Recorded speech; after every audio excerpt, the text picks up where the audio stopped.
Welcome to the Advanced Sports Analytics Show here on RotoGrinders, brought to you by Jock Market. Stop throwing your money away. It's time to check out Jock Market, the app where daily fantasy becomes a stock exchange. Buy and sell shares of players in real time for real money. Download now for 100% deposit match up to $50 using the promo code GRINDERS. That's the promo code GRINDERS. And get this, if you don't turn a profit this week, Jock Market is running back their first market guarantee to cover your losses in week 5. So download Jock Market in the app or Play stores, or check out jockmkt.com and use the promo code GRINDERS for a 100% deposit match up to $50 on your first deposit. I'm Jordan Cooper, aka Blender Ed, Blender HD, joined by Stewart Gibson, the man behind the dials and the nodes and the levers and the sliders and the numbers at Advanced Sports Analytics, breaking down week 5 in the NFL. Where Stewart, I looked at the slate. I'm extremely excited. I'm extremely excited because we don't got the Bills, we don't got the Chiefs. The Rams and the Seahawks just played. I'm gonna say it's been a while. This may be a vomit stack slate. We may be going to vomit stack city on this slate because the totals are not as high as we've seen this year. This is the first slate of the year where only 2 games have a 50+ total. Are you down? Are you down with some vomit stacks this week, Stewart? Yeah, I think it's going to be a fun slate. I mean, teams that I have been giving away money with this year have been the Seahawks and Ravens. So happy they're not on the slate, and the Bills as well. And then people have been taking my money with the Chiefs and Bills and Rams. So yeah, I feel like the teams that have really gotten me this year, or that I've just been missing on, are not on the slate. And yeah, I mean, it's kind of a funky slate, big. It's looking like a big kind of Derrick Henry decision point type slate where we get probably a handful of those each year. I think that's going to be, a pretty big decision point. There's some injury uncertainty with kind of price leverage points like McCaffrey and Cook. I'm looking forward to it. I think it should be good. Aside from like Henry not expecting huge ownership. And like you said, just only a couple games that are above 50 or below 40. Everything's kind of tightly bunched, and I think a good spot to take some weird shots on some interesting stacks. Right. So we're going to draw the line at 49 for this show. Typically we throw it at 50, but then we'd be spending 25 minutes talking about 2 games. So we'll be talking about primarily 5 games, and then we'll dive into some lower totals from there. But the first one on the docket, the Giants at the Cowboys. It opened at 49.5. It's now up to 52 total. The Cowboys are favored by 7 with a 29.5 implied team total. Giants with 22.5. And if we take a look at our current projections, this rates out to be the best projected in total pieces from the games, as well as the highest owned. We got Amari Cooper, 20%, CeeDee Lamb, 18%, because they've been priced down. Barkley, 16, Shepard, depending on if he plays, 17, Engram, 12, Golladay, 8, Zeke, 8, Dalton Schultz, 6. We may get some Kadarius Toney. It all depends whether or not Shepard plays. You have to admit, from just a projection standpoint, with the prices of both teams, with Daniel Jones and Dak Prescott, that it's the highest total game, and it's the best projected game. Other than ownership, I mean, you can make a lot of different combinations of this game and still have lineups that are pretty good. Yeah, I typically prefer to be kind of underweight the most popular game, but given the scarcity of like really high total games, and I'm kind of just running initial stuff, like I'm kind of getting lineups that are overweight on really both sides of this game. And that like I said, it's typically not how I prefer to have my lineups look, but yeah, I mean, it's just there aren't a ton of great games. The value obviously is phenomenal, and I think if Shepard were to be out, you get some really good value with guys like Ingram or Galladay. And if Shepard plays, he becomes good value. And unlike, say, like Dallas, Carolina last week, where it was pretty clear that like Dallas was going to be significantly more popular. And then I thought that made for a pretty good spot for Carolina side. Like, I don't really know that there's going to be a huge delta in ownership between either side. So, in this type of spot last week, I thought Carolina was in a good spot, but not so sure that like the ownership's going to be super low with New York, such that they're sneaky or kind of under the radar in any way. But yeah, I mean, just given the kind of lack of premier games, I'm inclined to be overweight on this side or on this game, really on both sides. I think Jones is particularly intriguing because he offers rushing upside, where Dak, at one point in his career had some of that. I'm not sure that he does in this game, in this kind of current iteration of the Cowboys offense and just kind of where he's at in his career. Is that how you see it? I know kind of we're probably aligned in that typically being heavy on the most popular game isn't super desirable, but given the context of the slate, do you think that, overloading on this game is slightly more palatable? Well, it's more palatable only because the amount of pieces that you could play. So, I mean, if it was a game that was going to be the highest total over-owned type of game, like if that Bills-Chiefs game was on this slate, like how many pieces of those games, like Mahomes killed Kelsey, Diggs and Allen and Sanders, like there aren't as many pieces. But here, I mean, even if you're building, like, let's say you're building skinny stacks, 2+1s, like how many combinations can you make of? I mean, you could make Prescott plus Cooper, or plus Lamb, or plus Schultz, I guess. You could run it back with Barkley, Shepard, Ingram, Galladay. I mean, like, it just seems like the combinations that you can make. It's not just like this game is popular and there's only 4 pieces, right? It's not like when a Vikings game is popular and it's like, well, Cook, Jefferson, Thielen, and that's it. And there you go. And so, like, am I going to play a lot of 3+1s? I'm more likely to play 3+1s with the tight ends, because tight end is not, I mean, we don't have Kelsey on the slate, and most of the tight ends don't project that well. Most people are going to be punting at tight end. So I don't mind filling my tight end spot correlating with my stack. So Schultz and Ingram are both 2 of the higher projected tight ends on the slate. So even though a lot of the pieces of this game are owned, the combinations, once you start piecing them together, they start losing lineup ownership the more you go down. But I think if you were to not play this game in a lineup, I think Zeke Elliott, if he's going to be under 10% owned, I mean, to me, he's the one guy that if this game fails, he's the one that has 25 points because he has 120 yards and 3 touchdowns on the ground, and the game's 21-6 or something. So I think I'm more likely to play Elliott in non-game stacks of this. Obviously not all of them.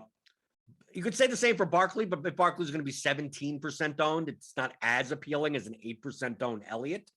But I think the more, and it doesn't even matter. Like, to me, Shepard doesn't even matter. If you take Shepard out, all that does is make Tony, just puts Tony in his spot. And if Shepard's in, then Galladay probably goes a little bit under owned because people will play Shepard at 5,300. And then between Cooper and Lamb, that's a toss up. I just think there's so many combinations of this that you don't have to avoid it. Like even 3+1s, you can make plenty. I see myself having a lot of secondaries of this game because they all project well together, that I'll play a stack of another game and still have, Lamb plus Ingram, right? Just 2 sides, wherever they fit in. So it's going to be the most popular game, but I would think that in your stuff, if you're like the percentage that it's the top stack has to be reflective of this, because I mean, we're going to get to some other games where the team total may be high, but the player pricing and how they fit together just are not conducive to making good lineups. Yeah. No, they're both towards the top of kind of our simulated ROI of these stacks. So I know sometimes we talk about how like tight end is desirable to pair up with quarterbacks for, you know, the kind of touchdown dependency and correlative purposes. Um, I do wonder, like, to me, it almost feels like there are, because of just the low price point for tight ends, is there viability to just taking tight ends as like kind of secondary stack pieces, like going something like Schultz or Galladay, thinking that like Schultz, I mean, we saw it even kind of last week where like Schultz had a highly productive game and Dak had a good but not great game. You know, he was not like a necessary piece for tournament winning lineups.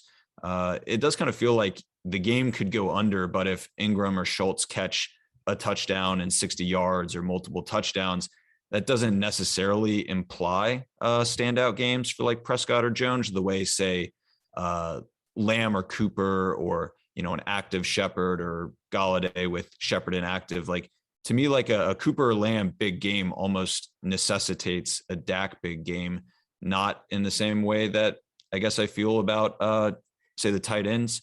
Does that But I don't make sense really to you? look at Stewart. I don't look at the tight end position that way when it comes to a 3K tight end.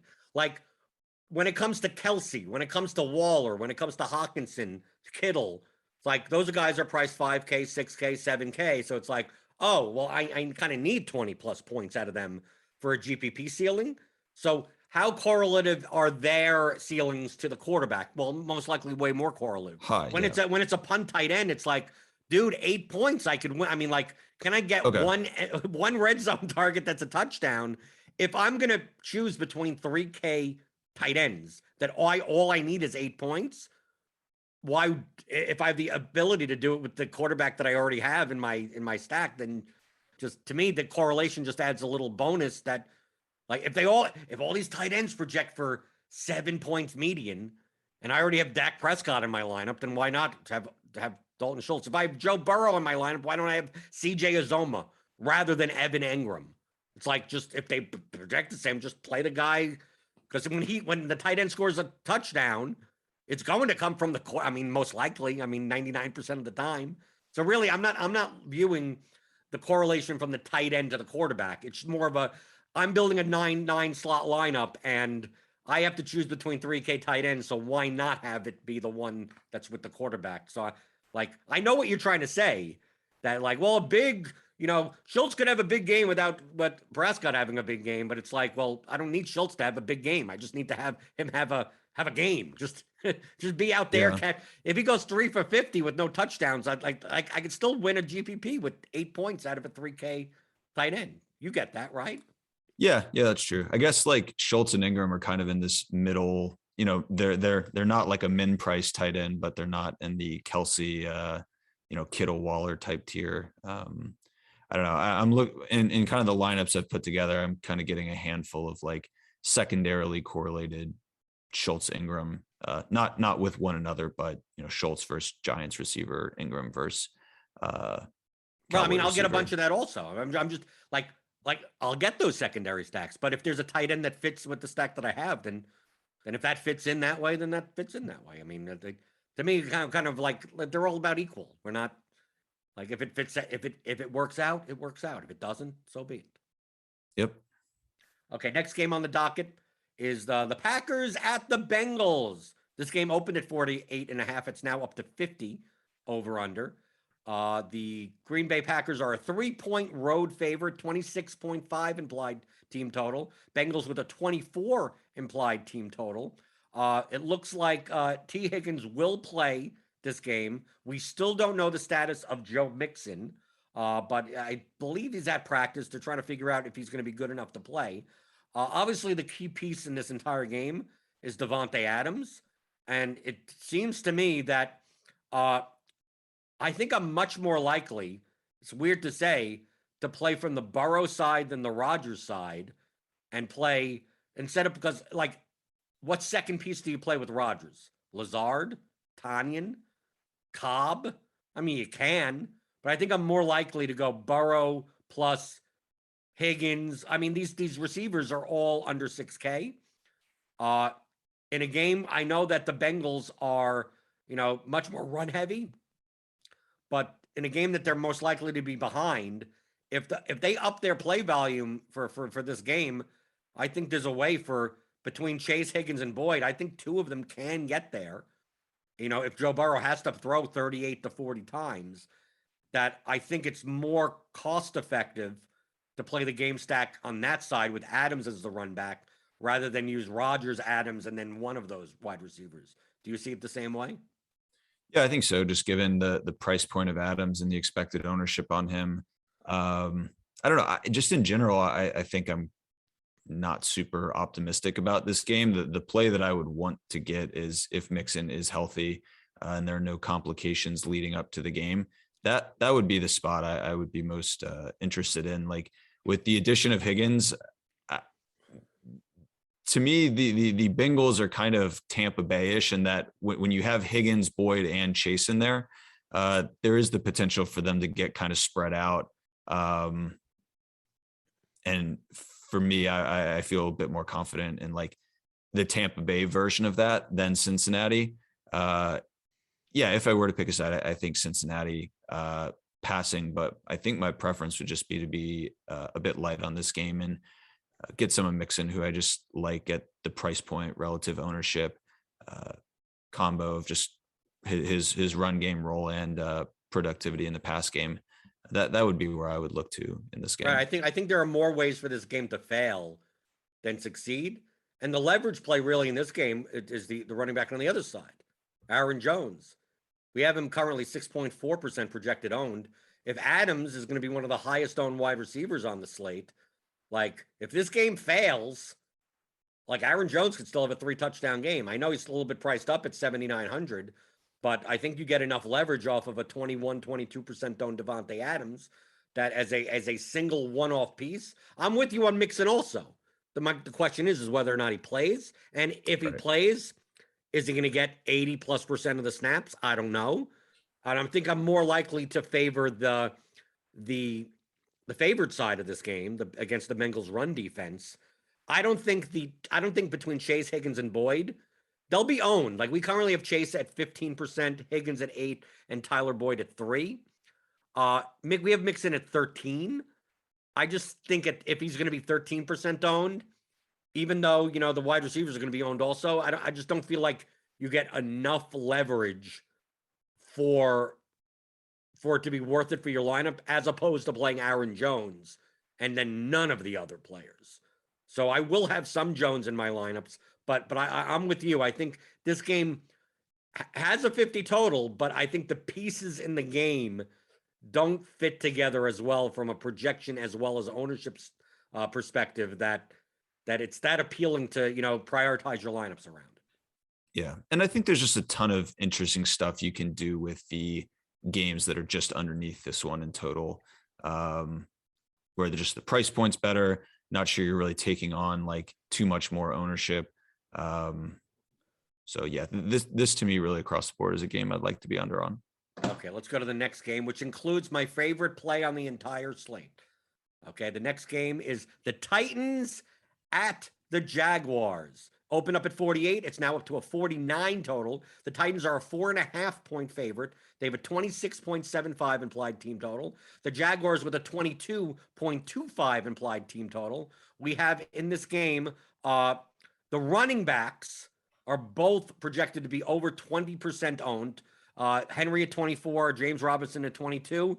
Can you give me any discernible reason why AJ Brown at about 8 or 9% isn't like the quintessential leverage play of leverage plays on literally the entire slate?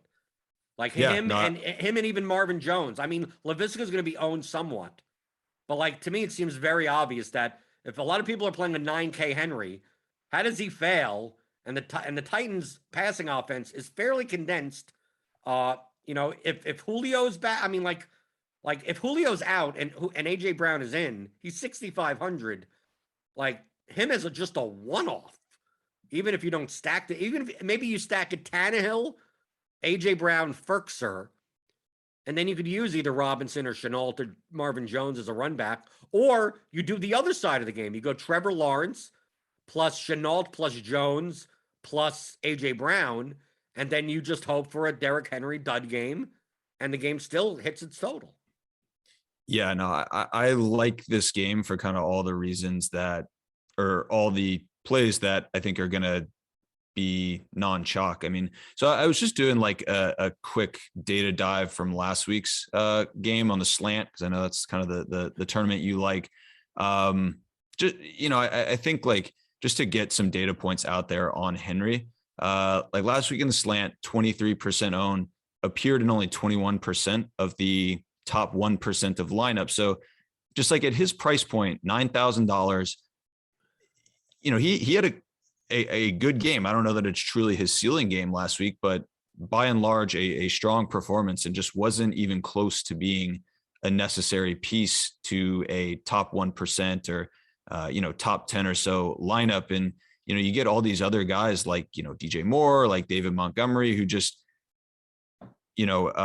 similar ownerships, and just given the price that they're at, there are just so many more paths to them being not so much necessary pieces, but pieces that like give you a significantly elevated chance of being in the top. To me, at like 9,000, I think Henry's going to get a ton of ownership. It's just like one of those weeks where, I mean, it's kind of become a trope, but I think a potentially correct one, in that, when Henry's going to be chalk, you want to be off him. When he's not chalk, he becomes more palatable. So I was running through just like kind of some dummy lineups, just using some diversification settings and doing some different stuff. And yeah, I have Chenault and Brown as the two most owned players in both single stack and double stack lineups that I put together. Think they're just in awesome spots given the leverage against the two running backs. I think just stacking them with their quarterbacks, or just secondary stacks from across each other, makes a ton of sense. I like Ferkser a good bit from the Tennessee side. Marvin Jones, you touched on, also not kind of in this upper echelon of players that these runs were giving exposure to, but definitely in kind of the top, top quartile or so. So, I mean, I think the expectation is that the game's going to go a certain way. Tennessee is going to be up in kind of a comfortable but not blowout type game script, and Henry's just going to run all over them. I just think at the price, at the ownership, it's worth placing bets on the game not scripting out exactly as kind of the public is going to anticipate. Okay, going to the next game on the docket. We got the Lions at the Vikings. The game opened at 49. It's still at 49 as a total. The Vikings are a 10-point favorite, 29.5 implied total. The Lions with a 19.5 implied total. If I go to this game, I mean, we got the classic example of Cook, Jefferson, Thielen. We don't know the status of Dalvin Cook as far as, like, he's probably going to play, but as far as how much of a load he has, to me, this stack is obvious. If you're going to play this game, you play Cousins plus Jefferson or Thielen plus DeAndre Swift as your run back, and maybe you play some TJ Hawkinson and hopefully he gets there. But I mean, for a 49 total, this is one of those games where it's a 49 total, but how many combinations of like players, like whoever plays this game is going to play it in that way. Like not going to have much Jamal Williams or Khalif Raymond or St. Brown or Cephas. Like, none of these guys really project well. The Lions are horrible. They have a low team total, and they even spread the ball around. The Vikings are much more condensed. So I think I'm much more likely to play this game as a secondary stack or as one-offs. Play Swift plus Jefferson. Okay. But I don't see the need to be playing these 3+1s. I mean, what two guys would I play? Swift, Hawkinson with Goff? Like they just, this game does not project well. It's low owned. Other than Swift, everyone. I mean, we have Jefferson and Thielen both at 3 and 4% owned. So, like, to me, I could see them getting into a bunch of my lineups. But from a stacking perspective, I mean, I know you like condensed offenses because it's easier. It's not like the Buccaneers. It's not like the Bengals. Like, you don't have to guess as much. But really, for the prices, I just don't think you could build competitive lineups, but I don't think they're necessarily the best lineups you could build on DraftKings this week. Yeah, I guess what I would like to see is Cook in, and if there's some some indication of confidence in his health and green light, like I'd love to play Dalvin Cook. If healthy, we might not get we might get the indication that he won't be in. We might get the indication that he's in green light. We might get some wishy-washy indication. I mean, if he's out, I think well, if he's out, Madison at 5,500 becomes just I'm going to lock him into half my lineups. I mean, that just seems ridiculous at that point. So yeah, I guess my preference would be to go with one of the Minnesota running backs, whoever it is. And then I like Swift a good bit, but not sure that I want to go with like Dalvin plus Swift or even Madison. Madison plus Swift feels a little more palatable, just given the cumulative price of them. I think for me, I'm not interested at all in stacking Detroit. Just I think that the total is preventatively low. And like you said, they do get spread out a good bit. For me, this is a game I don't want to X out, but I think I'm just going to want exposure to individual pieces like Swift, Cook, Madison. If Cook is right. Oh, yes, Madison is only a play if Cook is out, not if Cook is in. Like, you're still not going to want to get Madison at 40% usage at 5,500. Of course. Yeah. Minnesota running back or Swift. I don't know. To me, like, I guess though Swift doesn't really make that, just given how low Detroit's total is. It does feel a little uncomfortable just playing like Swift as an individual piece. Like if he's going to have kind of a highly productive game, it likely means, right, that Minnesota is, I don't know. How do you feel about like Cook versus Cook across from Swift? I typically don't like running backs pair, across each other. That being said, like Swift is a somewhat different breed of running back where how do you see that? I mean, typically, I don't force that. I typically look to avoid it. But only typically the type of running backs that I don't mind are like Swift and Edmonds. Yeah. Like guys that are their ceilings don't come from 20 rushes and 100+ yard bonuses. It comes from 9 rushes and 7 catches, right? Like, so they're a de facto wide receiver that rushes the ball that you fit in a running back slot. So like, if Cook is fully in or whatever, like I don't mind playing them across from each other. I don't, but it's a very select few. I think I named the only 2. I mean, I don't know if there's even another running back that I'd put. I mean, I'm trying to think. Like it used to be Kamara, but maybe not anymore. But any running back that could possibly see 10 targets in a game, I have to almost treat like a wide receiver. Right. Yeah, that makes sense. So I'll probably step back from that take of not being open to the pair of both running backs or running backs from both sides. Okay. The next game on the docket, San Francisco 49ers at the Arizona Cardinals. This game opened at 53.5. It is now down to 49. The Cardinals are a 4-point favorite. They have a 26.5 implied team total. The 49ers with a 22.5 team total. And I'm going to tell you right now, this is we do pluses and minuses. This is my minus game of the entire slate. I believe this game will be over-owned, especially on the San Francisco side. Trey Lance at his price starting is projected to be 15% owned. Murray at 7%. Individually, from a median standpoint, I like both quarterbacks. Like if you're going to play Murray or Lance in cash games without caring about correlation, I have no problem. That Trey Lance may be my cash quarterback on DraftKings. But the pieces together, like I just take a look at our projections as well as the Blitz projections. Samuel's up to 7,100. Edmonds is up to 5,900. He's now a game time decision, I just saw on Twitter. Hopkins is nursing an injury. They spread the ball around in Arizona as it is. He's 7,600.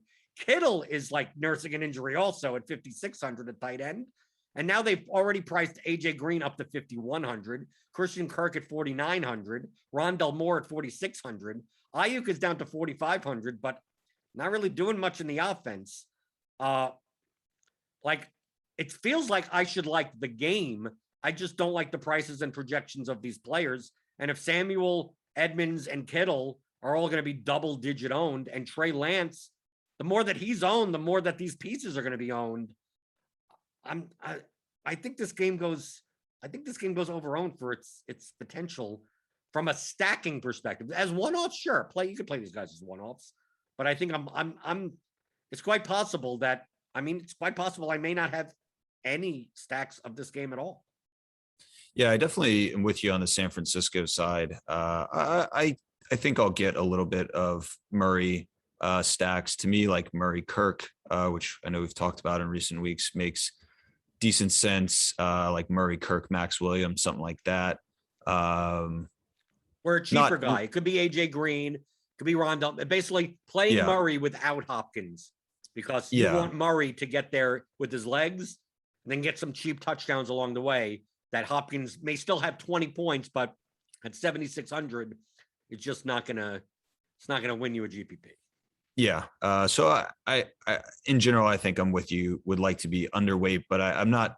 I think ready to kind of fully exit. With no Mahomes, with no Josh Allen. Murray just kind of is in a league of his own as far as quarterbacks with ceilings go. To me, like he's a good bit ahead of like Dak Prescott. Definitely don't want to X out that type of upside from my player pool, but I'm talking primarily Stewart from the Lance side. Like I could see Murray. Like I couldn't possibly get to like Murray plus Green, Murray plus even just a Murray backs Williams. Just like it's almost a naked quarterback situation where I'm naked quarterback and then just whatever. Instead of playing Evan Ingram or someone, Ricky Seals Jones at tight end, why not just play Max Williams there? Like I can see myself doing that, but it's just that Lance ownership. Just like I've been running, I ran projections for the DFS pregame show earlier today, and just in any configuration that I run, even with aggregated projections, like any stack with Lance, like Lance projects well. It's just that once you start adding more 49ers to your lineup, like your projected total just keeps on going down and down, and your ownership doesn't go anywhere because these guys are going to be owned. That can they get there? Absolutely, sure they can get there. I just think that it's going to be over-owned for what they're. I can't see these guys not being popular in this situation. Yeah, and I guess like I'm sure the stance will be that Lance has a ceiling because of his rushing upside, but I don't know, just the way like Shanahan manages these quarterbacks. San Francisco is one of these teams where like Lance might only get 15 pass attempts all game, and even if he's super high efficiency, like I'm not sure that that's really enough passing volume to warrant a big San Francisco stack. My guess is that Shanahan will be fairly conservative with Lance in his first career start, but it's going to be high ownership on him. I'm not sure that it's really warranted. Okay, now let's look at some games that are underneath these totals. Typically, we go with a plus minus system. Games that you like and games that you don't like and you think will be overowned. So I have two games. I think we're going to agree with one, and we're definitely not going to agree with the second. Like the second one is truly vomitous. So what would you consider to be your, out of the rest of the games, your plus stack, game stack situation? So I only really have one plus, but it's a big plus. I love Tampa Bay. Fournette's going to be super popular.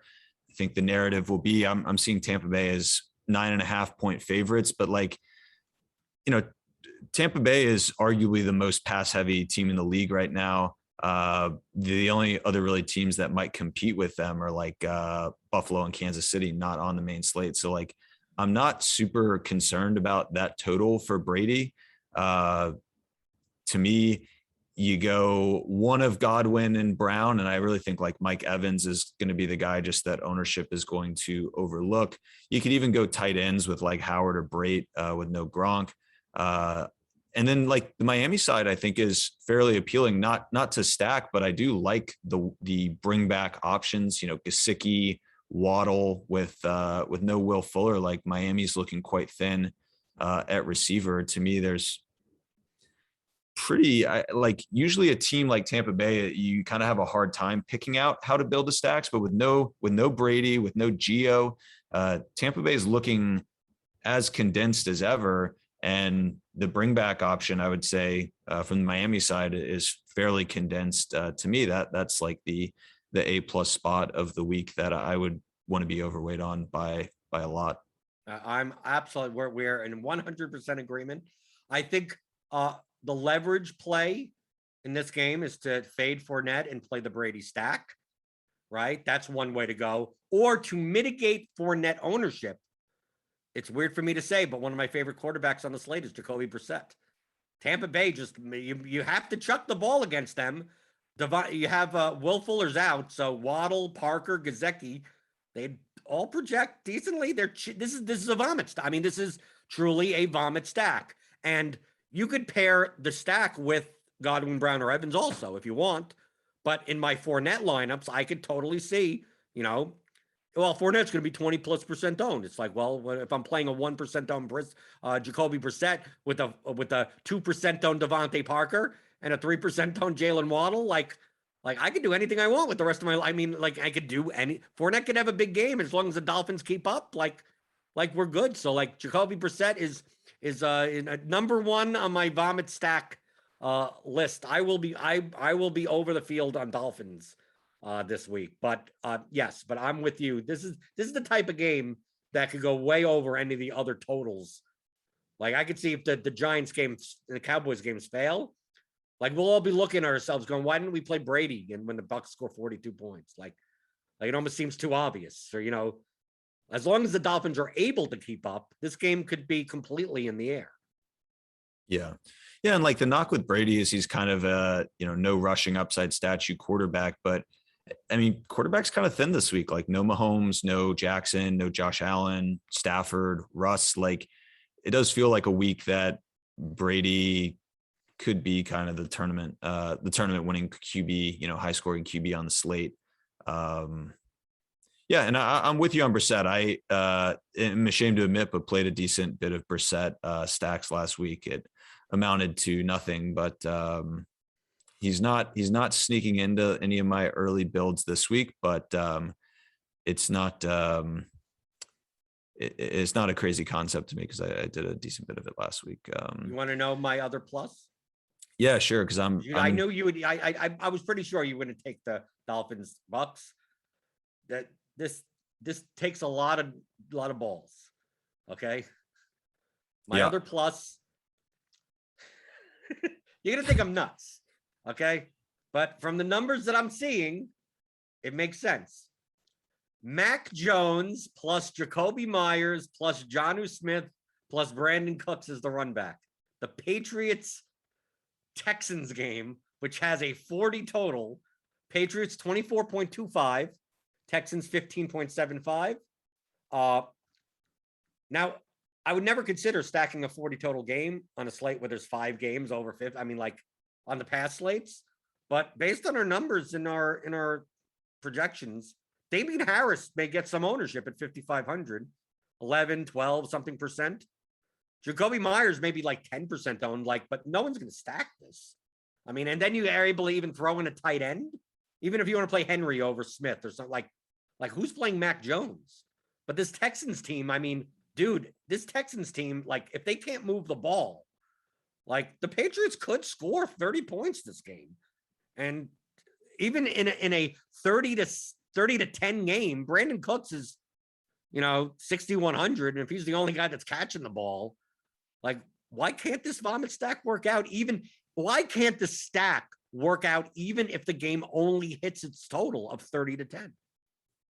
Yeah, it's not a stack that's popping in some of the stuff that I've been doing. It shouldn't be popping, Stewart. I'm not saying it should be.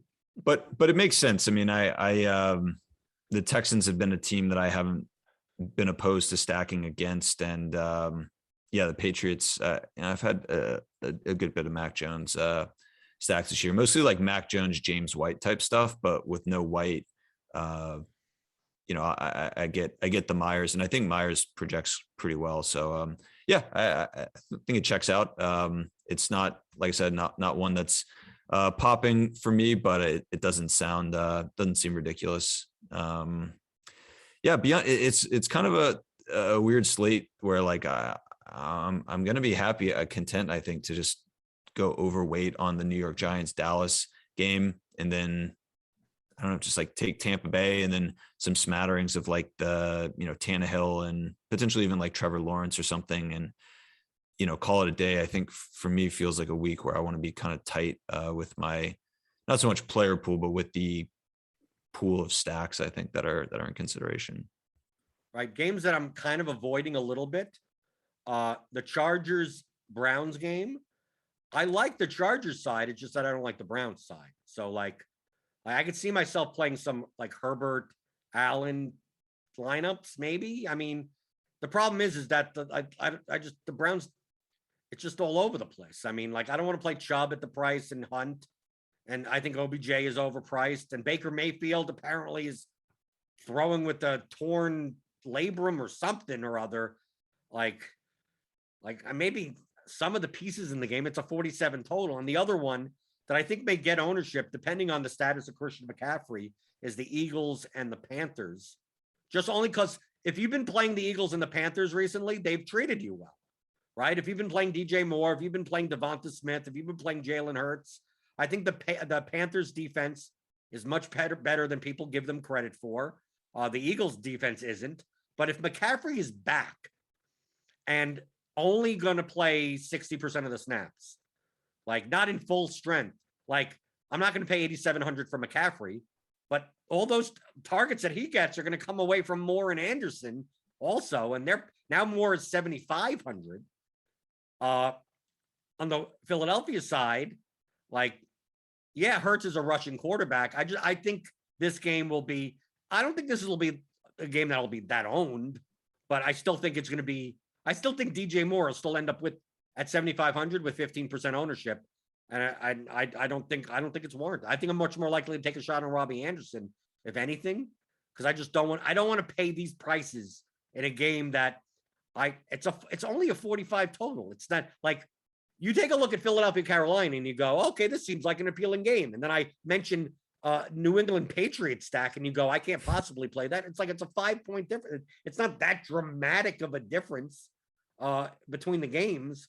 And I think these guys are going to be over. And I would choose to change my stance if McCaffrey is out. Then I'm much more likely to get on the Carolina side, which then makes it more likely for me to get on the Eagles side, and vice versa. So, what does your stuff show with the ROI for this game? Because I would have to think, based on projections I see around the industry, it has to be much lower than other ones, even though these are two teams that we typically target. Yeah, I actually have both of these teams as the two lowest ROI, ROI double overall. stacks. So like even Denver, Pittsburgh would be higher than this. Yeah, from a simulated ROI standpoint, Okay. I think 9 times out of 10, like this game will beat Denver, Pittsburgh, but also,